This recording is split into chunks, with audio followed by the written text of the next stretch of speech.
The woman simply changes into a flesh-colored bodysuit, then squeezes some shampoo onto her hand, and pretends to enjoy it immensely. While preparing to shoot a beautiful shampoo commercial, unexpectedly, the director demands that she act more realistically. The actress can only suppress her anger, and throw herself back into the role. But when she opens her eyes again, everything around her has changed in a bizarre way. The once busy set has turned into a bathroom. Laura has no idea what has happened. After seeing the unfamiliar surroundings, she quickly wraps herself in a bathrobe, and plans to go out and see what's going on. But after walking out of the bathroom, she discovers this is actually a house, and the two children from the commercial are playing here, while the man playing her husband sits on the couch with a tablet.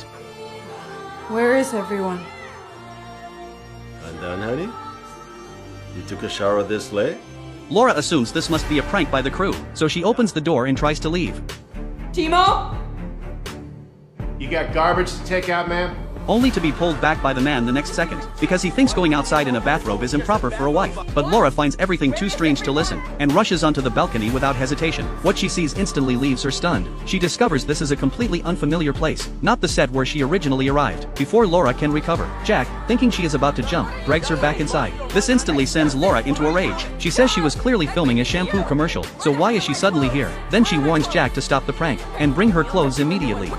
Here you go, honey. Here you go. They're both here. Seeing she has no other choice, Laura grabs a dress and puts it on, then heads downstairs without hesitation, planning to take a taxi home. She thinks the prank is finally over, but after arriving home, the person opening the door is her boyfriend. Since it is already late at night, the exhausted Laura lies on the couch to sleep, but strangely, her boyfriend doesn't recognize her at all.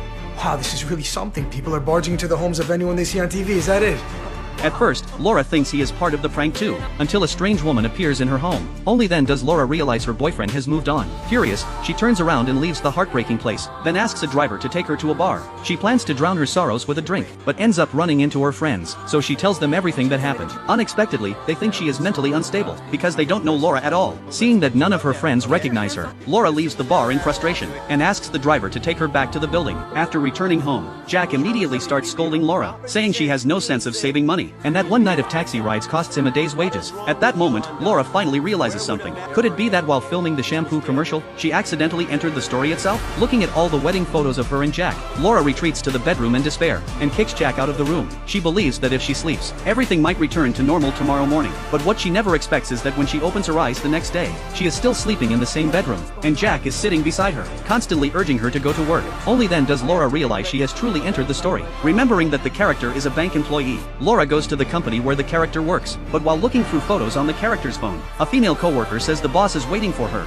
Already irritated, Laura meets the boss, and immediately starts yelling at him. Her emotions gradually spiral out of control. Seeing that Laura keeps insisting she is a movie star, the boss offers to drive her back to the film set. Hearing this makes Laura overjoyed. She thinks the prank is finally coming to an end, but when she wakes up again, she discovers the boss has taken her to the middle of nowhere. Apparently, the boss has some other connection with the character. This instantly sends Laura into another breakdown. Could it be that there isn't a single normal person around this character? With no other choice, Laura sadly returns to the strange home. Seeing that Laura seems mentally unwell, her family takes her to a hospital. After a series of examinations, Laura is successfully admitted to a mental institution. She never expects that filming a shampoo commercial would leave her with such a tragic fate.